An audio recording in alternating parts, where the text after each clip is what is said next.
বিশ্বকাপ বাছাই পর্বে চিলির বিপক্ষে মাঠে নামতে যাচ্ছে ব্রাজিল। নিজেদের ঘরের মাঠে মারাকানায় বাংলাদেশ সময় আগামীকাল ভোর 5:30 ঘরের মাঠে এটি হতে যাচ্ছে তিতের শেষ ম্যাচ। 2022 বিশ্বকাপের পর পদত্যাগ করবে তিতে। ল্যাতিন আমেরিকার অঞ্চলে বিশ্বকাপ বাছাই পর্বের আর মাত্র 2 ম্যাচ বাকি আছে প্রতিটি দলেরই। ব্রাজিলেরও 2টি ম্যাচ বাকি আছে চিলি এবং বলিভিয়ার বিপক্ষে। এই 2 ম্যাচের জন্য ডাক পাওয়া ব্রাজিলিয়ান তারকারা যোগ দিয়েছে দলের সঙ্গে এবং অনুশীলনও শুরু করেছে। সেই অনুশীলনেই ব্রাজিল কোচ তিতে প্রথম ম্যাচের জন্য একাদশ নির্ধারণ করেছে। সেখানে আছেন ভিনিসিয়াস ও নেইমার, এমনটাই জানিয়েছে ব্রাজিলের গণমাধ্যম গ্লোব স্পোর্টস। ব্রাজিলের এই দলে গত কয়েক বছর ধরে লেফট উইংয়ে বলতে গেলে একমাত্র নেইমারকেই দেখা গেছে। নেইমারবিহীন ব্রাজিলের খেলাও অন্যরকম হয়ে যায়। আবার বর্তমানে নেইমারকে ক্লাবে অনেক সময় অ্যাটাকিং মিডফিল্ডারে খেলতে দেখা যায়। তাই ব্রাজিল কোচ তিতে চিলির বিপক্ষে একটি গুরুত্বপূর্ণ সিদ্ধান্ত নিয়েছে। বর্তমানে ইউরোপের অন্যতম লেফট উইং হিসাবে প্রতিষ্ঠিত হওয়া ভিনিসিয়াস জুনিয়রকে লেফট উইংয়ে নামাতে পারেন, নেইমারকে খেলাবেন ফলস 9 হিসাবে। রাইট উইংয়ে খেলবে অ্যান্টনি। নেইমার এবং ভিনিসিয়াস একসঙ্গে দলে থাকলে নিশ্চিতভাবে দলের আক্রমণ ভাগ শক্তি বৃদ্ধি পাবে এবং এতে কোনো সন্দেহ নেই।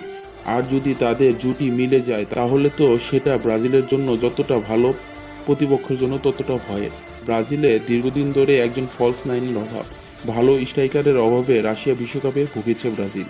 তাই কাতার বিশ্বকাপের আগে এই পজিশন নিয়ে অন্যরকম কিছুটা চেষ্টা তিতের।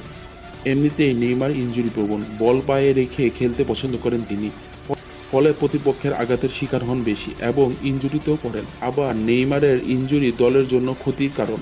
তাই নেইমারকে স্ট্রাইকার হিসাবে খেলানোর চেষ্টা তিতের, যাতে ব্রাজিল আরও বেশি উপকৃত হতে পারে তার থেকে।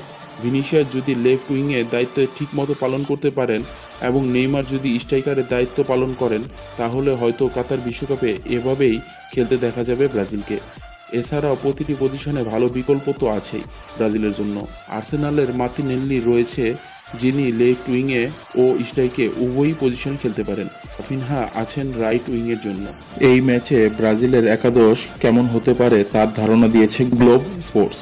তাদের দেওয়া তথ্য অনুযায়ী গোলকিপার হিসেবে থাকবেন অ্যালিসন বেকার, ডিফেন্সে থাকবেন অ্যারেনা, সিলভা, মার্কুনহোস, দানিলো, মাঝমাঠে থাকবেন ফ্রেড, পাকুয়েতা এবং ক্যাসিমেরো, আক্রমণ ভাগে থাকবেন ভিনিসিয়াস, নেইমার এবং অ্যান্টনি। এই ম্যাচে ভিনিসিয়াস এবং অ্যারেনাকে নেওয়ার একটাই কারণ, সেটা হচ্ছে বিশ্বকাপের আগে তাদের যাচাই করা।